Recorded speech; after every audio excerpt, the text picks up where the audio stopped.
नमस्कार. मुरंबा मालिकेमध्ये आपण पाहत आहोत अक्षयने रेवाला भाजी बनवायला लावली. जी सकाळी बनवली होती सेम टू सेम तशीच बनव. ती सकाळची भाजीची चव इतकी सुंदर होती, ती सगळ्यांना खाऊन पाहिजे असते. खरंच रेवाने बनवली की रमाने हा वाद तिथे चालू असतो आणि सीमाचं म्हणणं असतं ती सकाळची भाजी रमाने बनवली आणि रेवा खोटं बोलत असते, मीच बनवली. आता खरं खोटं करण्यासाठी स्वतः अक्षयने तिला भाजी बनवायला सांगितली आणि ती भाजी खाल्ल्यानंतर अक्षयला जाणवलं हिच्यात इतकी मिरची, तितकं तिखट शक्यच नाही. ही भाजी तू बनवली आहेस, सकाळची भाजी किती सुंदर बनवली होती रेवा तू. असा आता प्रश्न अक्षय विचारू लागतो. आता खोटं तरी किती बोलणार, तिलाही आता खोटं बोलायची लाज वाटू लागली आहे. पण अक्षय विचारत असतो, खरं सांग, मी काही म्हणणार नाही, मला खोटं बोललेलं अजिबात आवडत नाही. मला मान्य आहे तुझ्याजवळ थोडंसं तिखट मीठ कमी जास्त होऊ शकतं ना गडबडीमध्ये. जर तूच केली असेल तर तू खरं सांग. तेव्हा आता सगळेजण तिच्याकडे पाहत असतात. सगळ्यांना खूप राग येत असतो तिचा. एक तर तिने खोटं बोललं वरतून, आता पुन्हा ते सिद्ध करण्यासाठी भाजी पण बनवली. सगळ्यांना आता उत्सुकता लागलेली असते. रमाला माहिती असतं की तिने बनवलेली नाही, आता ती तोंडावर आपटलेली आहे म्हणून ती हसत असते. रेवा आता सगळ्यांसमोर स्वतःची चूक कबूल करणार हे ते सगळेजण पाहत असतात. सगळ्यांसमोर आता अक्षयला रेवा सांगू लागते की ती भाजी सकाळची मावशीने बनवली की रमाने, मला माहीत नाही, पण ती मी बनवलेली नाही असं म्हणत ती डोळ्यात पाणी आणू लागते. अक्षय तिला म्हणतो, बरं शांत हो शांत हो. मग ती सांगू लागते, खरं तर मला तुला इम्प्रेस करायचं होतं म्हणून तुला ती भाजी खूप आवडली होती म्हणून मी खोटं बोलले की ती भाजी मी बनवली होती, तर ती भाजी मी बनवलेली नाही आणि मी तुला इम्प्रेस करण्यासाठी खोटं बोलले होते असं खरं उत्तर दिल्यानंतर अक्षय तिला जवळ घेतो मिठीमध्ये आणि तिला रडू नको सांगत असतो. ठीक आहे ना, जर तुला येत नाही तर येत नाही असं म्हण ना, पण खोटं का बोललीस तू? जाऊ दे, बोलली असेल तर बोलली असेल, तू माझ्या प्रेमाखातरच खोटं बोलली असं म्हणत तिला तो कवटळ लागतो आणि रमाला फार वाईट वाटत असतं. तिच्या डोळ्यात पण पाणी येत असतं. तिची इतकी बाजू घेऊन अक्षय बोलत असतो, ठीक आहे ना, पण तू खूपच ॲम्बिशियस आहे, तू प्रत्येक गोष्ट करून पाहायची इच्छा व्यक्त करते. पण ती म्हणते, मी तुझ्याशी खोटं बोलले, मी खोटं बोलायला नको होतं, मी भाजी बनवलेलीच नव्हती, तरीही तुला इम्प्रेस करण्यासाठी मी खोटं बोलले, मला त्याचं आता वाईट वाटत आहे. तो तिला इतकं जवळ घेतो ते पाहून रमाच्या डोळ्यात पाणी येतं आणि ती तोंडच फिरवून घेते, त्यांच्याकडे पाहतच नाही. मग अक्षय तिला समजावू लागतो, खरंच तू खूप ब्रेव आहे आणि तुझं करावं तितकं कौतुक कमी आहेस. तू ऑफिसमध्येही काम करते, घरीही काम करण्याची इच्छा व्यक्त केली, माझ्यासाठी तू काय काय करतेस, मला ह्या गोष्टीचं फार कौतुक आहे. तेव्हा सीमा म्हणते, ती खोटं बोलली ते नाही दिसलं तुला आणि दुसऱ्याचं क्रेडिट स्वतः घेत होती. तेव्हा अक्षय तिच्या बाजूने बोलू लागतो, तिने सगळ्यांसमोर तिची चूक मान्य केली, तिने जे काही केलं ते सगळं सांगितलं, रमाचं क्रेडिट ती घेत होती असं जर वाटत असेल तर ते चुकीचं आहे. तिने आता मान्य केलं ना की तिने नाही केलेली. पण तू बघ ना, काल रेवाने जेव्हा तिला सांगितलं तर काकांसाठी थालीपीठ बनव, तेव्हा रमा काय म्हणे, मीच बनवलं. मग तिने पण रमाने पण रेवाचं क्रेडिट घेतलं होतं ना. मग झाली फिटमफाट.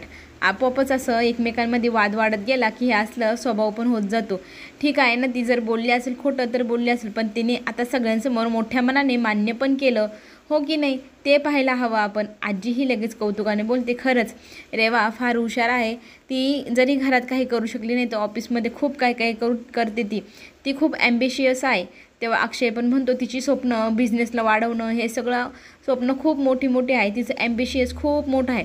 ह्या मुलीमध्ये आणि तिच्यामध्ये अजिबात तुलना होऊ शकत नाही, यांच्या दोघींमध्ये जमीन आसमानचा फरक आहे. लगेच आजी म्हणते, हो बरोबर ओळखलंस तू. आणि रेवाचं कौतुक करताना तो तिचा हात पकडतो, तिच्या हाताला हाताने घट्ट पकडतो आणि त्याच वेळेला तिचं कौतुक पण तो करत असतो. रमाची आणि रेवाची अजिबात बरोबरी करायची नाही, रमात आणि रेवात खूप फरक आहे, दोघेही एकाच वयाचे आहे पण त्यांच्यात किती फरक असं तो बोलत असतो. आणि तितक्यात तिथे आभी येतो. आभी तिथं दोघांना एकमेकांच्या हातात हात पाहतो. आता आभीला पाहिल्यानंतर रेवा फार घाबरती, ती हात सोडवण्याचा प्रयत्न सुरू करते, पण अक्षय काही तिचा हात सोडायला तयार होत नाही. आभी तिथून रागाने किचनमध्ये निघून जातो. त्याला खूप संताप होत असतो की माझी बायको आणि ती आता अक्षयजवळ उभी, त्याच्या हातात हात देऊन उभी, हे त्याला सहनच होत नाही. आता हा मध्ये इथे कुठून आला म्हणून रेवाचा संताप होत असतो आणि रेवाला आता त्याच्याकडे जावंच लागेल असं तिला समजतं, कारण इकडे त्याने त्याचा हात गॅसवरती आगीजवळ ठेवलेला असतो, स्वतःला भाजून घेत असतो तो. इकडे जेवणाच्या टेबलवरती अक्षय आणि सीमामध्ये वाद चालू असतो की रेवाने खोटं बोललं तर खोटं ते खोटंच असणार ना, पण अक्षय तिची बाजू घेऊन सांगत असतो ती फार हुशार आहे, ॲम्बिशियस आहे, तिच्यासारखं ह्या रमाला जमणार आहे का, घरातलं पण आणि ऑफिसचं पण. दोघी जरी एका वयाच्या असल्या पण त्यांच्या शिक्षणात राहणीमानात फार फरक आहे आणि आपली रेवा ऑलराऊंडर आहे, तिला सगळं येतं असं म्हणत रेवाचं कौतुक अक्षय करत असतो, भरभरून कौतुक करत असतो. आणि तिच्याबद्दल बोलताना तो एक मिनटंही दमत थकतही नसतो आणि त्या रमाचा राग तो व्यक्त करत असतो. आईला तो म्हणतो, दरवेळेला का तू ह्या मुलीचीच बाजू घेते, तुला रेवा आवडत नाही म्हणून का गं. रेवाला आता इकडे काळजी पडते ती म्हणजे अभिची, कारण अभिने दोघांना पाहिल्यानंतर तो स्वतःला काहीतरी करून घेईल किंवा अक्षयला येऊन काहीतरी सत्य सांगेल ह्या गोष्टीची भीती असल्यामुळे ती त्याला म्हणते 2च मिनिटात मी आले असं म्हणत ती तिथून पळ काढते आणि अक्षय म्हणतो लाजली बहुतेक. मग असं म्हटल्यानंतर सगळेजण हसतात. पुढे ती किचनमध्ये जाते. किचनमध्ये जाऊन पाहते तर काय, अभि स्वतःचा हात गॅसवरती भाजवून घेत असतो आणि स्वतःला चटकी घेऊन घेत असतो, त्याचा हात बाजूला सरसवत. रेवा त्याला समजवण्याचा प्रयत्न करते, हे बघ आपण हे सगळं काही फक्त अक्षयच्या भल्यासाठी केलं होतं, अक्षयसाठी केलं होतं ना, हो की नाही. आता तू का बरं चिडचिड करतोय, मला मान्य आहे की मी तुझ्या जवळ नाही आहे पण तुझ्यापासून दूर पण गेलेली नाही. आपण हे सगळं काही जे करत आहोत ते फक्त आणि फक्त अक्षयसाठीच करत आहोत. इकडे अक्षय बघतो की अजून आली कशी नाही ही. मग तो म्हणतो तुला वाटत असेल तुझं कौतुक केलं म्हणजे तू काही एवढी ग्रेट झाली आहे. रामाला म्हणतो जास्त हवेत जाऊ नको तुझं कौतुक केलं म्हणून, थोडंसं कौतुक केलं नाही तर लगेच हवेत जायचं. छान काम करतेस, छान स्वयंपाक बनवला म्हणून लगेच हवेमध्ये उडवायचं नाही. असं म्हणत लाग कामाला मावशी, तुझं काम व्यवस्थित चोख करतेस तू, असं कौतुक करत तिला कामाला सांगतो. इकडे रेवाला टेन्शन आलेलं असतं ते म्हणजे अभिचं. अभि सगळं सत्य अक्षयला सांगायचं म्हणत असतो, त्याला थांबवण्याचा प्रयत्न रेवा करू लागते. तो म्हणतो मला सहनच होत नाही, तू माझ्यापासून खूप दूर निघून गेली आणि आपल्या दोघांमध्ये इतका मोठा अंतर वाढेल असं मला वाटलं नव्हतं. तेव्हा ती म्हणते नाही मी असं काहीच केलेलं नाही. तो म्हणतो हो तुझ्यामुळेच मी असं वागायला लागलो, तुझ्यामुळेच माझ्या ही अशी अवस्था झालेली आहे. तू मला सांभाळण्यासाठी इथे आली होती तर मला सांभाळणं तर दूर, माझ्याशी बोलायलाही तुला वेळ नाही, तू सगळा वेळ त्या अक्षयसोबतच घालवत असते. तेव्हा ती म्हणते मला मान्य आहे माझं प्रेम होतं एका काळी अक्षयवरती, पण आता माझं लग्न तुझ्याशी झालं आहे, मला तुझ्या आणि तुझ्या फॅमिलीचा विचार आला म्हणूनच मी इथे राहते ना.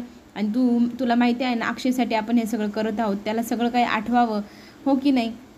चल तुझा हात पाण्याजवळ इथे घे बरं चल. असं म्हटल्यानंतर तो तिला थांबवतो आणि तिला म्हणतो खरंच तू माझ्यावर प्रेम करतेस ना, मग आपण दोघंजण अक्षयला सत्य सांगूया ना, मला आता हा दुरावा सहनच होत नाही. पण ती त्याला थांबवण्याचा प्रयत्न करते, नाही आपण आत्ता असं करू शकणार नाही, त्याला सत्य जर कळलं काही त्रास झाला तर आत्ता ह्या क्षणी आपण त्याच्याशी खरं बोलू शकणार नाही, आपल्याला हे नाटक असंच कंटिन्यू करावं लागेल असं ती त्याला समजूतदारपणे समजवण्याचा प्रयत्न करते. म्हणजे दोन्हीही दलावर तिचा हात ठेवलेला असेल, हो की नाही. पण अभि मात्र ह्या गोष्टीला नकार देत असतो, नाही आपण आता अक्षयला सगळं सत्य सांगायचं, मला तुझ्यापासून दूर आता राहायला सहनच होत नाही असं म्हणत तो तिच्याशी बोलत असताना तिथे अक्षय येतो. अक्षय म्हणतो काय चाललंय तुमचं, पण अक्षयकडं अभिचं लक्ष नसतं. अभि रेवाकडे बघून बोलत असतो. तिथे अक्षय विचारू लागतो नक्की काय लपवताय का तुम्ही माझ्यापासनं. मग दोघंही तिथे उभं राहतात. अक्षयच्या प्रश्नाचं उत्तर आता काय द्यावं म्हणून दोघं एकमेकांकडे पाहत असतात. अभिचं म्हणणं असतं तू सगळं खरं सांग, तू माझी बायको आहे असं म्हणत तो तिचा हात दाबतो आणि तिला बोलायला लावतो, पण ती काहीच बोलत नाही.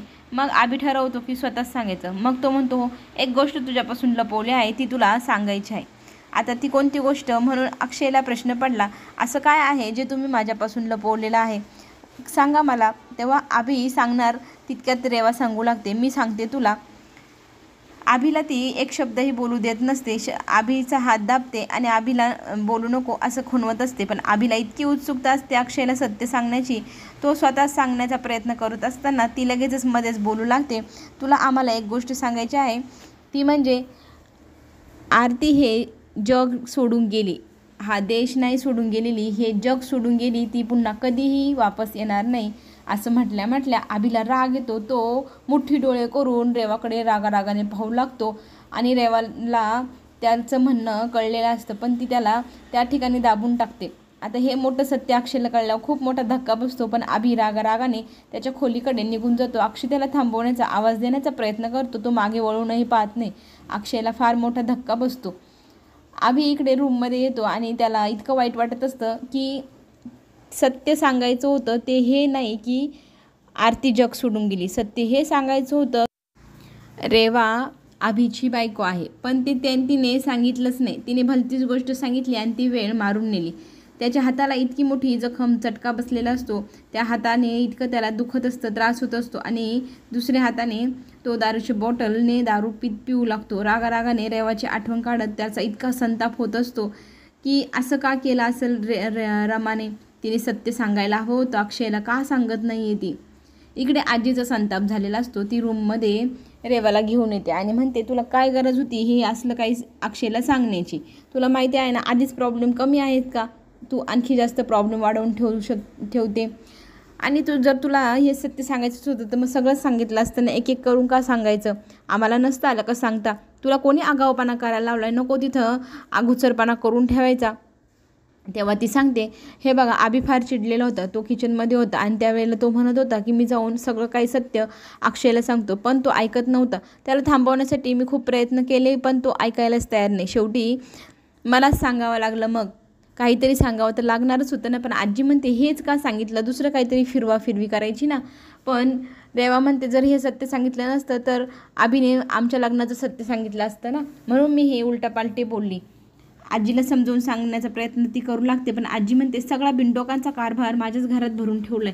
एक असा हुशार व्यक्ती माझ्या घरात नाही, असं म्हणत रेवाला टोमणे मारू लागते.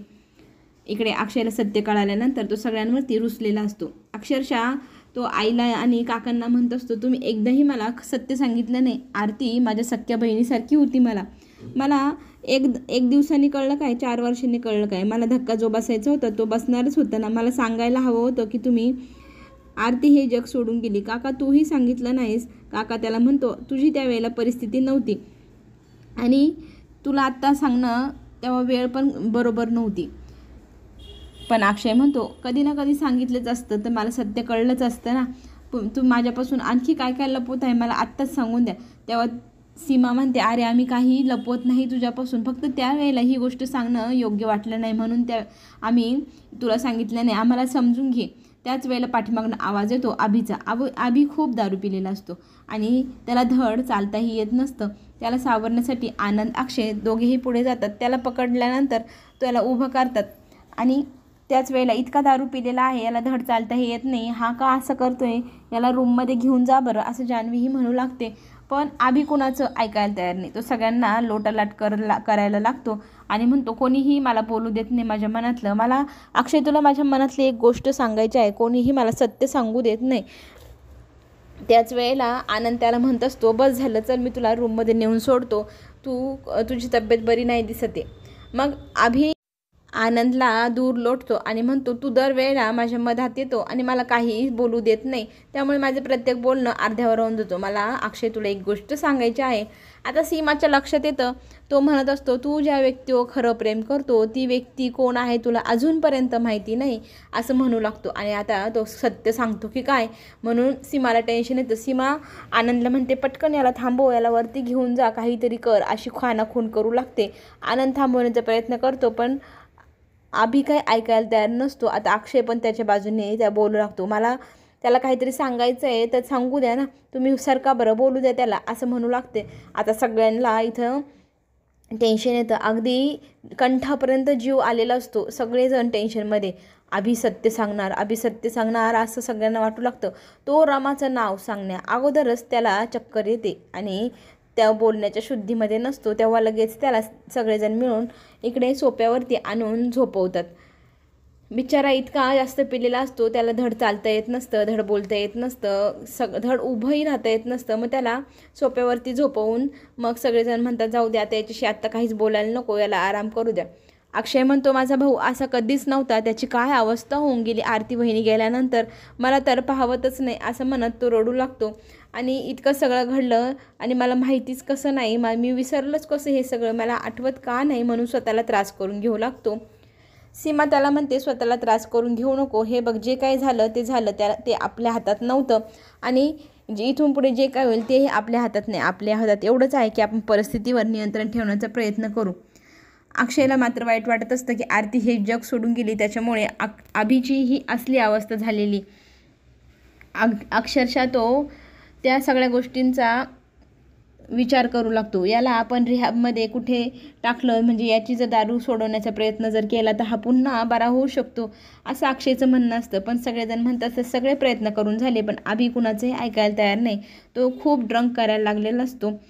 तेव्हा रमा एक सुचवू का असं सगळ्यांना विचारू लागते. आता अक्षयला तिचा फार राग येतो. तू ना कामवाली बाई आहे, नोकर आहेस तू आमच्या घरातल्या प्रश्नांवर बोलत जाऊ नको, फक्त तुझं काम करत जा, नाही तुझ्या लायकीतच राहायचं, अशा शब्दात तो बोलू लागतो. सीमा मग त्याला रागवते, अशा शब्दात बोलू नको, ती खूप वर्षांपासून आपल्याकडे आहे, तिला आपल्या घरची सगळी परिस्थिती माहिती आहे आणि ती जे काही सल्ला देते तो आपण सगळेजण मानतोही आणि तो कामीही येतो.